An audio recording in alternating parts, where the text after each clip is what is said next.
নমস্কার, আমি ঢাকি পলাশচন্দ্র দাস। আমি দণ্ডকারণ্যে এসেছি শিব ঠাকুরের তেল পূজা বাজাতে। এই তেল পূজার যে 16 সাইনের পুজো হয়, 16 সাইন নিয়ে তেল পুজো হয়, সেই 16 সাইনটা আমরা জানি না। তাই আমি এখানে একজন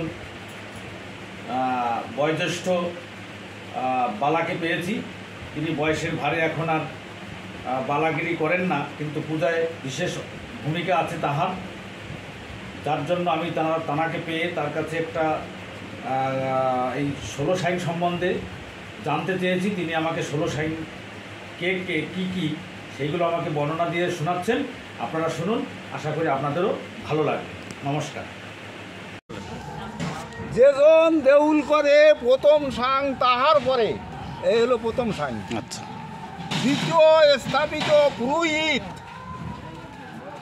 তৃতীয় নন্দীবালা, চতুর্থতে থাকে তুমি যে ডাক বাজাচ্ছ সাধুলি, পঞ্চমেতে সাং কিন্তু, ষষ্ঠতে থাকে দ্বিতীয়বালা, মানে যে যারা গান করে ওই হলো ষষ্ঠ সাং, বুঝলে। আর মূলবালা যে থাকে সে হলো চতুর্থতে।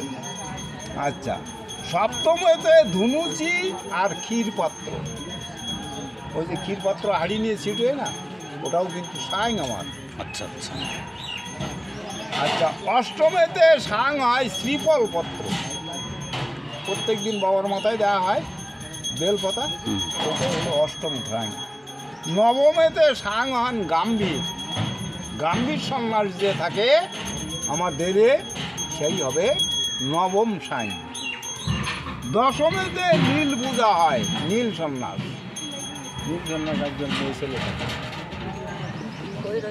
একাদশ এবং দ্বাদশেতে সাং হন হাজরা অধিকারী, মানে শ্মশানে যখন আমরা পূজা করি, শ্মশানে যখন ভেট নিয়ে যাই, তখন আমার 2 জন সন্ন্যাস থাকে। ওই 2 জন সন্ন্যাসের কাজ কি আমি তাও বলে দিচ্ছি।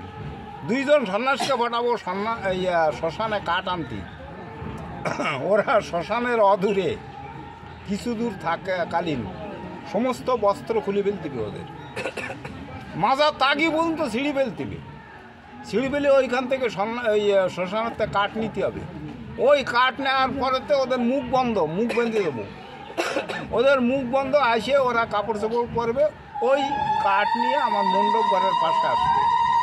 ওইখানে টাঙি কুরুল দেবো, ওই দিয়ে ফাড়বে, ওই দিয়ে হাজরার ভ্যাট রান্না হবে। মানে ওই উলঙ্গ অবস্থায় না, উলঙ্গ না, তখন কাপড় চোপড় পরবে, কিন্তু কথা বলতে পারবে না। তখন ওরা ওই হাজরার ভ্যাট রান্না করে যতক্ষণ পর্যন্ত আমি শ্মশানে হাজরা না দিতে যাব পূজা করতে, ততক্ষণ পর্যন্ত ওই রকম মুখ বাঁধা থাকবে, কোনো কথা বলতে পারবে না, ওখানে বসেই থাকবে। রাত 12টা 1টা বাজবে। আচ্ছা, এইগুলো আর বাকি সাং। আচ্ছা, ত্রয়োদশে কুণ্ডী নন্দন বলতে কি, বল্লুকার যে চাষ করি আমরা কিন্তু বল্লুকার চাষ করি। শিব যে বল্লুকায় চাষ করেছিলেন, যে গরু যে বানানো হয়, ওরে বলে কুণ্ডী নন্দন। চতুর্দশে হয় পুষ্পকার, মানে মালঞ্চ চাষ করে মালঞ্চ ফুল উঠানো হয়, ওই হলো চতুর্দশ সাং আমার, 14 নম্বর। পঞ্চদশে হইল বান আছে আমার, ওটা হলো মানে 15 জন। ইয়া আর কৈলাসে ত্রিলোচন, 16 সাং পবন কুমার। হনুমান বানাই, কিন্তু আমি হনুমান বানাই। সংক্ষেপেতে সাংবিলি করিলাম বর্ণ, এই হলো 16 সাং। আচ্ছা, এবার আপনারা শুনলেন 16 সাইনের যে পুজো হয় নীল পুজোতে, চড়ক পুজোতে, সেই চড়ক পুজোর 16 সাইনের বিবরণ শুনলেন। ইনি একজন পুরনো